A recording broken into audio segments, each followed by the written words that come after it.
Brown County man learns his fate after being convicted of child pornography charges. 75-year-old Danny Clark is sentenced to 6 years in prison for those charges. He pleaded no contest back in October to 5 counts of possession of child porn. 5 other charges were dismissed but read into the record. Those charges stem from an investigation that began in June of 2024.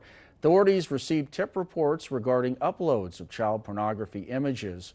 Those uploads were traced to an IP address linked to Clark's residence. Authorities searched his home as well as a rehabilitation facility where Clark was being held after suffering a stroke.